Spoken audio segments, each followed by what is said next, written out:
Pire film de la franchise en termes de rentabilité, mais qui deviendra un des plus importants de la franchise au fil du temps. Fast and Furious Tokyo Drift! Justin Lin était encore sur les bancs d'école du cinéma à la sortie du premier Fast and Furious en 2001. Cet Américano-Taïwanais, fan de voitures, se fait approcher quelques années plus tard pour réaliser le troisième volet de la saga.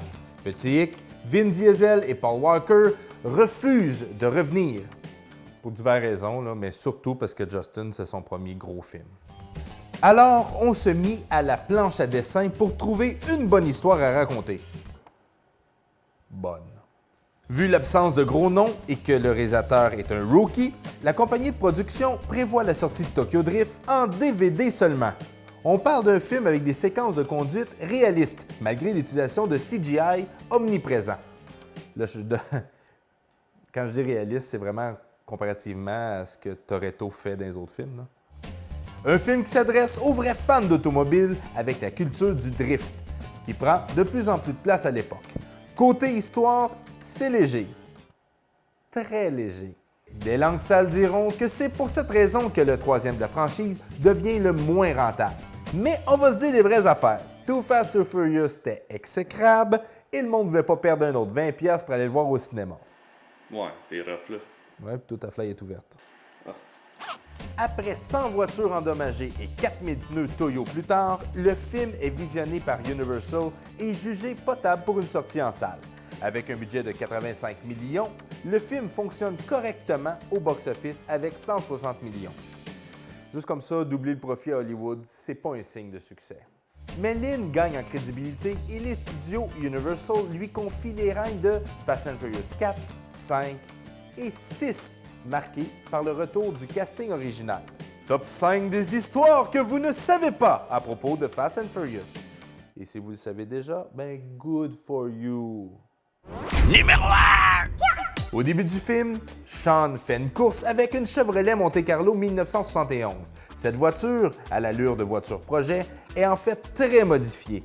9 ont été construits au total. Son immatriculation, JSM 586, a été ensuite réutilisée pour la Chevrolet Chevelle SS de Dominique Toretto dans le film suivant. Numéro 2! Après un premier screen test devant un public cible, les critiques n'étaient pas super. Question de donner plus de chance au box-office, on demande à Vin Diesel de faire une apparition à la fin du film. Il accepta à une condition, de se faire remettre les droits de Riddick. C'est alors qu'il produit Les Chroniques de Riddick, dompté Les Ténèbres en 2013, de façon complètement indépendante. Puis il s'est pas fait donner une scène pour faire l'apparition dans Tokyo Drift. Numéro 3! L'acteur Brian T. joue le Drift King dans le film.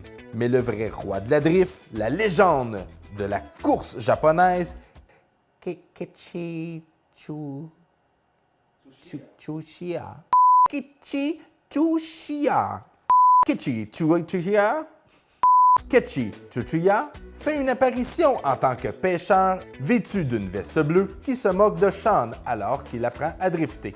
C'est même Tsuchiya qui conduit la plupart des scènes de Sean où il apprend à bien glisser.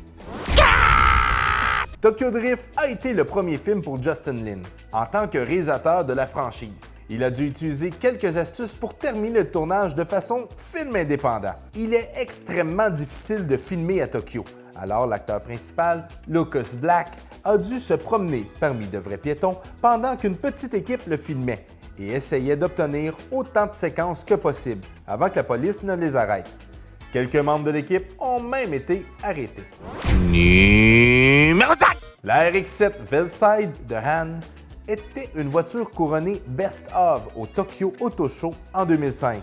D'une valeur de 150 000 $, l'intérieur en cuir personnalisé coûtait à lui seul 20 000 $. Universal a acheté la voiture pour 50 000 $, puis a repeint l'intérieur et l'extérieur. Bonus! Inutile. Lil Bow Wow était à sa première et dernière apparition dans un Fast and Furious dans Tokyo Drift. Disons que le public n'a pas vraiment accroché avec le personnage. Mais il fera un retour dans Fast and Furious 9. On va voir ce que ça va donner.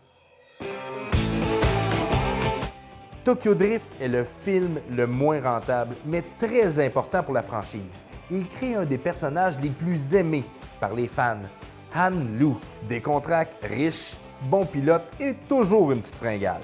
Slick, on le fait mourir dans les dernières minutes du film. Mais il revient dans le 4, dans le 5 puis dans le 6. Oui, Matt. Je sais. Je peux-tu continuer? Mais il revient dans le 4, le 5 et le 6. Je viens juste de dire. Oui, mais tu vas le couper au montage, puis tu vas prendre ce que je viens de dire. Mais là, Ben là quoi? je l'ai pas coupé. Donc, Tokyo Drift n'est pas le troisième officiellement, mais se situe entre le 6 et le 7 opus de la saga. Mais Anne, lui, il revient dans la bande-annonce du 9e. Ok, j'arrête. La mort de Han a été repris pour la scène d'après-générique du 6e opus en dévoilant le vrai assassin. Mais on ne connaît toujours pas la raison de son retour dans le prochain film de la série. L'histoire qu'on connaît aujourd'hui serait bien différente. Cinéparc est une présentation de Hagerty, l'assureur pour les passionnés d'automobile.